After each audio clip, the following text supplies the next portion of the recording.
suis super contente de te retrouver aujourd'hui pour partager ma vision de la transition professionnelle pour les hypersensibles, qui est très différent pour moi de la transition professionnelle pour les autres. Le chemin que parcourt l'hypersensible, et de ce que je peux voir en tous les cas de chez mes clientes et clients, mais surtout chez les femmes, est à peu près toujours le même. C'est-à-dire qu'on passe de l'étape où on a un travail, on prend un travail, on se forme à un travail, on va chercher à apprendre quelque part un métier. Voilà, c'est vraiment ça. C'est comment passer d'un métier, un métier qui vient de la société, à un métier passion. Ça pourrait se résumer comme ça, cette vidéo. Et c'est vraiment au cœur du processus d'évolution de l'hypersensible et au cœur de l'évolution de ce que doit vivre en fait l'hypersensible pour trouver justement le nouvel endroit, son nouveau rôle, son nouveau métier, sa vocation même. C'est même pas un métier, c'est vraiment une vocation qui vient de l'intérieur. Et c'est en ça que c'est très différent de tout ce que l'on peut voir à l'extérieur. On peut parler de bilan de compétences. J'ai fait 2 bilans de compétences dans ma vie et à chaque fois, on a essayé de me mettre dans une case. Le chemin de l'hypersensible n'est pas de rentrer dans une case, mais au contraire, d'inventer une nouvelle case, d'inventer quelque chose de nouveau, d'être pionnier, d'assumer vraiment son rôle de pionnier et de retrouver une paix à l'intérieur de lui. Et d'ailleurs, comment on peut savoir qu'on est dans ce moment de transition où il faut passer à autre chose et il faut démarrer en fait ce chemin-là? Alors, la première des choses qui est systématique, c'est l'émotionnel. Bah oui, c'est pas hypersensible pour rien. Donc, c'est une étape où il y a beaucoup d'angoisse. Plus ou moins consciente d'ailleurs. Mais en général, ça commence à pousser de l'intérieur et on ne peut plus faire semblant. Pendant des années, tu as essayé de mettre sous le tapis toutes tes émotions, les colères, la tristesse, mais à un moment donné, tu sens que et voilà, ça commence à émerger. Ça, c'est le premier point. La deuxième des choses qui fait que tu sais que c'est le moment, tout simplement, tu sens que tu es à la fin d'un cycle. Je dirais que il y a la phobie sociale, la phobie scolaire, c'est la phobie scolaire, la phobie professionnelle. C'est plus possible d'y retourner. Et tu le sens en fait. Donc, vraiment, c'est important d'écouter ça. Mais c'est souvent ce moment-là qui est très difficile parce que qui refuse d'aller au travail? Et puis, souvent, derrière, il y a des obligations, des charges. Et raison de plus, en plus, si tu es toute seule, moi, quand ça m'est arrivé, j'étais maman solo avec 3 enfants. Alors, j'avais une pension alimentaire, mais ça ne me permettait pas de payer mon crédit, de payer mon quotidien et de continuer à vivre. C'était juste plus possible. Fin de chômage, tu fais comment? Et là, évidemment que tu vis des émotions, tu es vraiment dans cette sensation d'être au bord du gouffre. Tu sens qu'il y a quelque chose à faire, tu sens qu'il y a quelque chose à mettre en place, mais tu ne sais pas quoi, voilà, tu ne sais pas qui tu es, tu es en manque de confiance totale. Les gens te disent, mais tu pourrais faire ci, tu pourrais faire ça, mais oui, tu peux te mettre en action, mais oui, tu peux faire ci. Oh là là, mais de toute façon, quoi que tu fasses, tu y arriveras. Et toi, tu es complètement bloqué.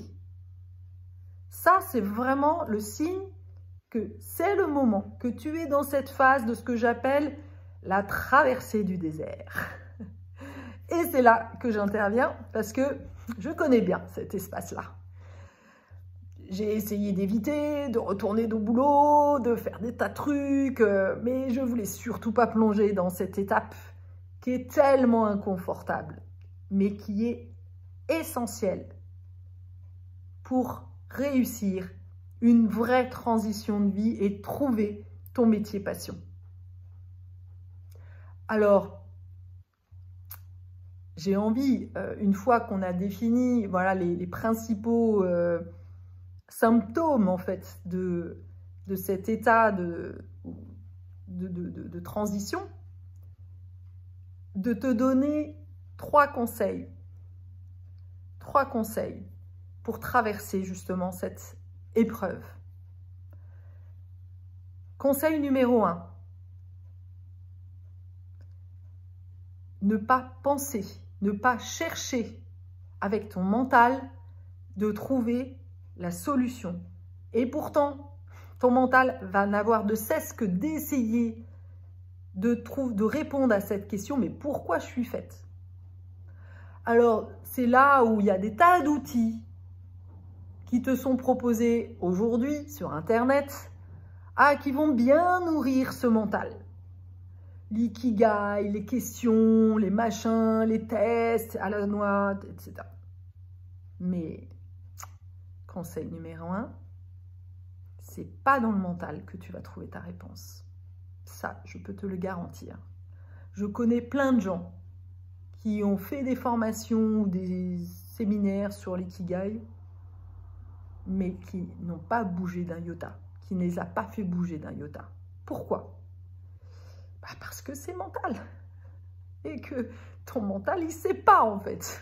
Il faut arrêter de lui demander un truc qu'il ne sait pas. Parce que s'il savait, ça ferait 20 ans, 30 ans qu'il te l'aurait dit. Donc, ça paraît un énorme bon sens en fait. Si tu n'as pas eu la réponse jusqu'à présent, ce n'est pas des personnes extérieures qui vont te dire où est-ce qu'il faut que tu ailles. Et non. Mais la société est championne du monde pour te proposer, des réponses toutes faites qui vont nourrir ton mental. Le chemin que je t'invite à faire, ce n'est pas le chemin du mental, c'est le chemin du cœur. Et là, c'est une autre affaire. Mais revenons au conseil. Donc, premier conseil, tu coupes ta tête. Deuxième conseil, et là, tu vas voir à quel point c'est compliqué, c'est de rester dans l'inconfort émotionnel. Je répète, de rester dans l'inconfort émotionnel et de ne pas fuir cette étape, cet état qui est tellement inconfortable, mais tellement indispensable pour te permettre de retrouver un état de quiétude, c'est-à-dire c'est comme tu vas vraiment aller dans les profondeurs de toi-même pour faire pousser tes racines. Et à partir de là, il y a des choses qui vont pousser. Mais souvent, on refuse d'aller dans les profondeurs parce que ça fait peur. Alors qu'en réalité, mais c'est de l'illusion totale. C'est l'image d'Alice aux merveilles qui saute dans le trou et qui se retrouve en fait dans un pays, voilà, dans un autre univers.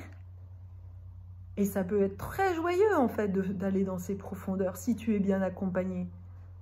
Ça peut être plein de belles surprises en fait. Parce que dans tes profondeurs, tu vas aller voir tes dons, tu vas découvrir que en fait, justement, tu vas découvrir que le monde que tu t'étais construit, que ton mental t'était construit, c'est un monde, mais c'est n'importe quoi. Ton mental t'a raconté des choses, mais la réalité, elle est tout autre. Et donc, c'est un monde où tu vas élargir ta vision, où tu vas sortir du brouillard. Ah, tu vas commencer à comprendre des tas de choses. Donc c'est un pays vraiment merveilleux en réalité. Mais comme c'est différent, et comme tout le monde n'y va pas, oula, ton mental, il dit non, non, il ne faut pas y aller.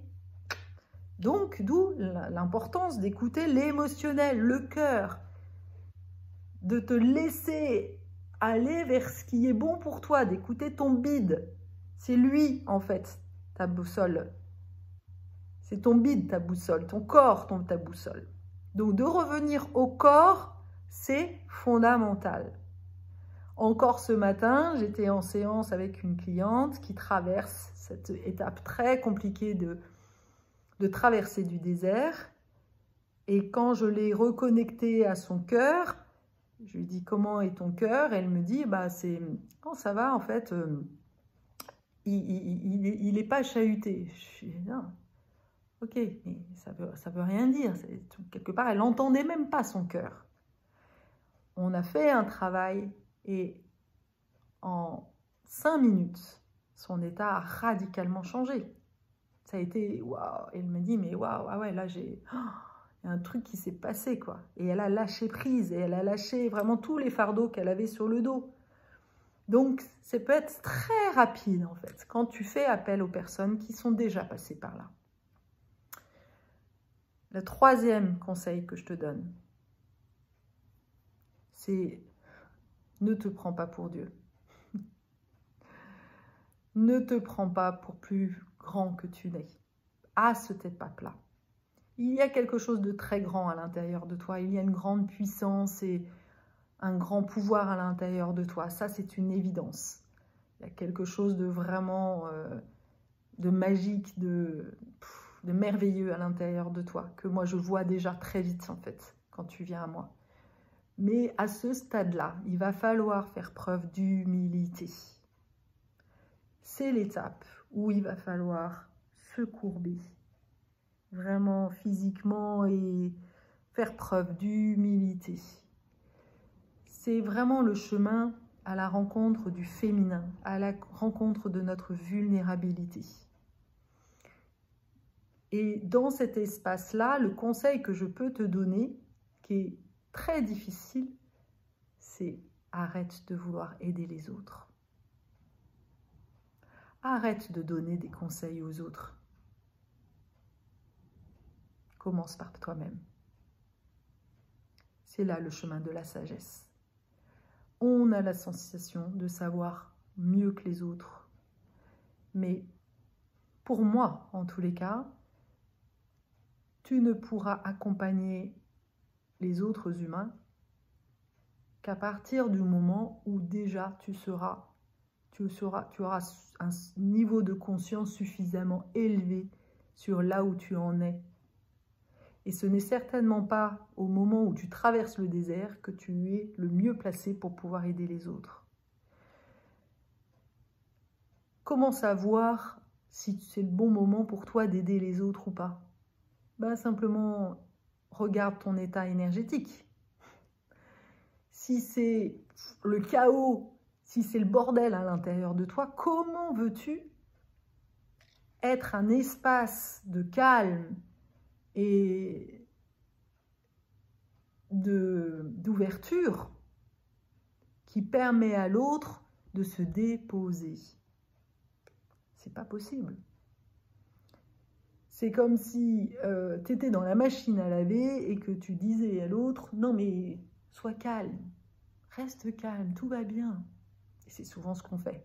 Ma cliente, en l'occurrence, et qui est en couple, elle voit sa compagne qui est en train de tourner, de bosser comme une tarée, et elle, en l'occurrence, elle est à l'arrêt. Et c'est normal, il faut accepter d'être à l'arrêt.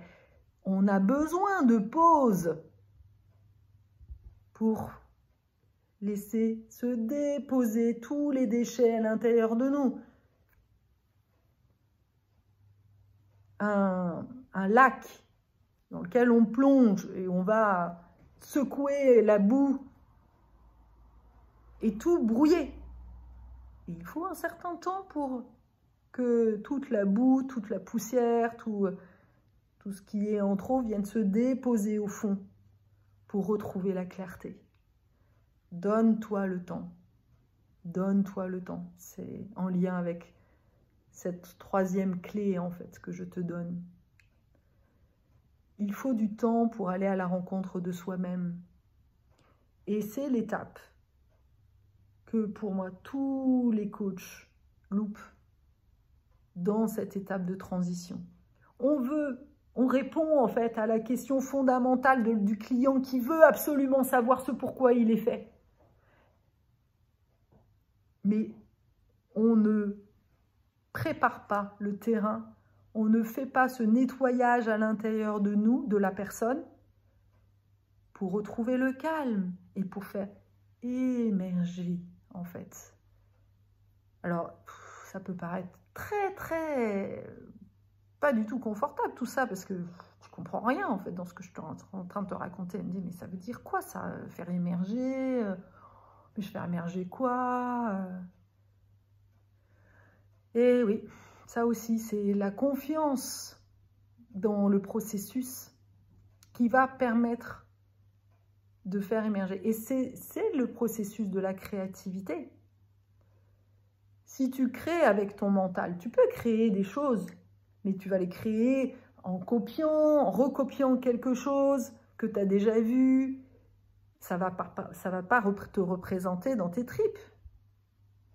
Ça va pas être quelque chose d'unique si tu copies.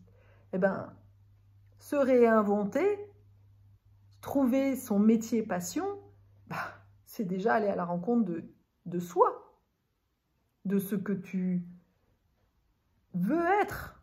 Si tu es complètement angoissé, que tu es dans ton mental, que tu te prends la tête, etc., ça va être compliqué, en fait. C'est comme si tu étais en pleine guerre. Tu imagines un village ou même une maison dans lequel ça crie de partout et dans lequel on va te demander de faire émerger ce que tu veux faire plus tard.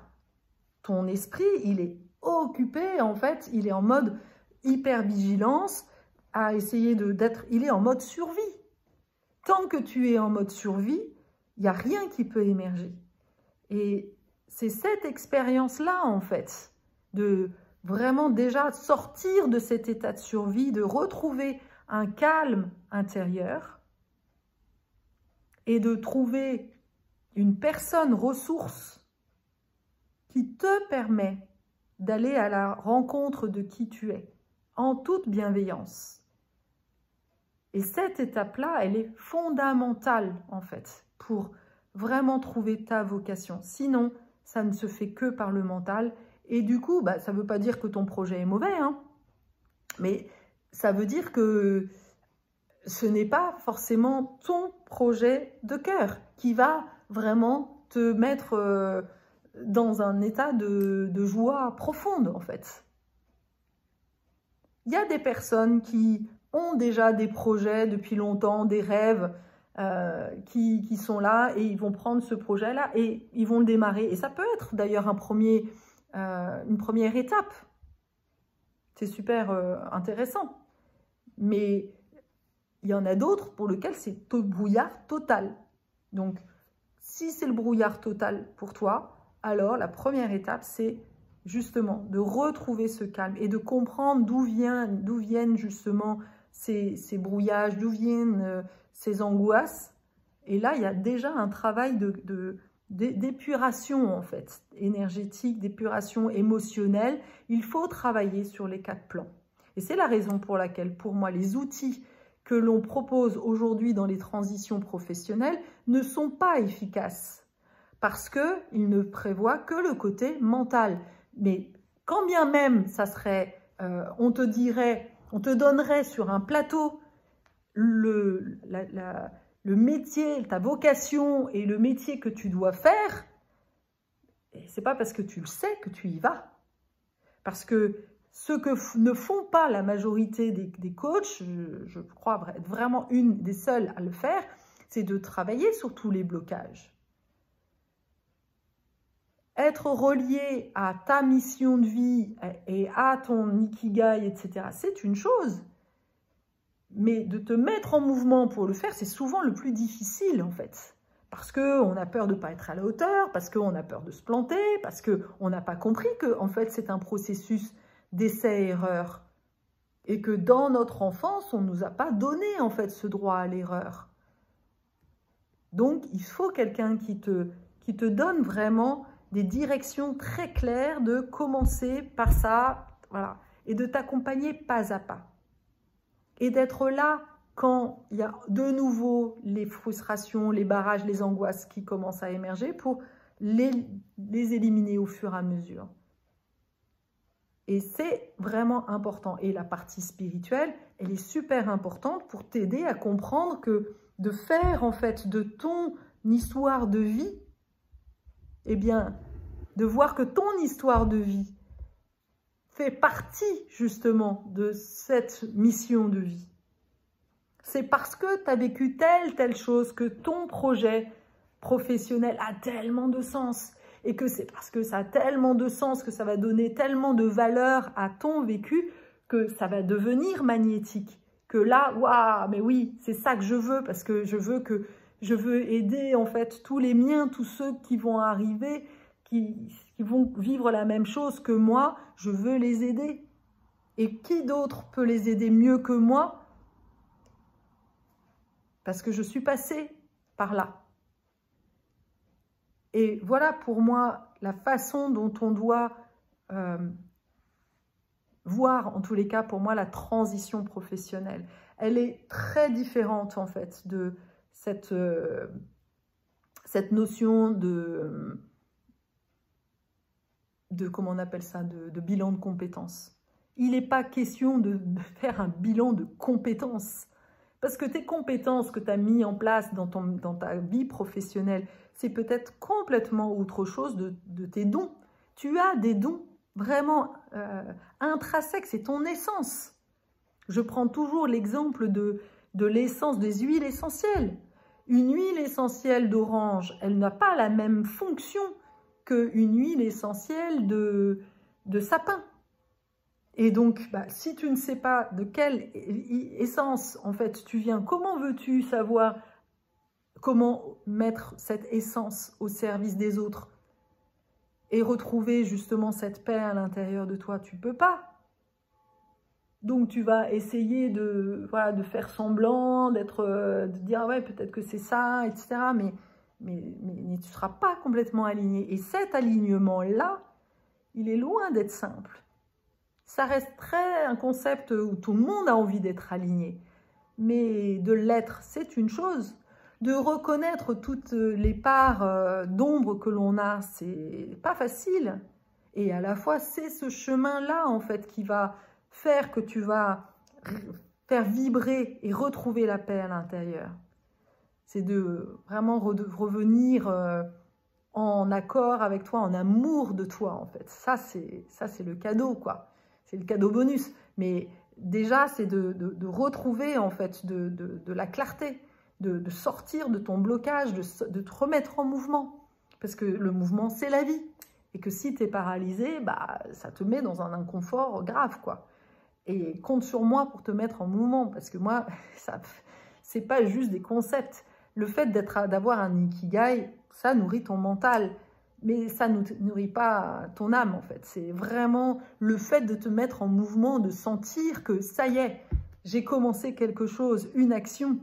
Peu importe qu'elle soit bonne ou pas, je démarre, je me mets en marche, en fait. Et ça, c'est vraiment fondamental. La prochaine fois, je donnerai aussi des conseils pour des choses à ne pas faire quand tu es dans cette étape de transition. Je te dis à bientôt!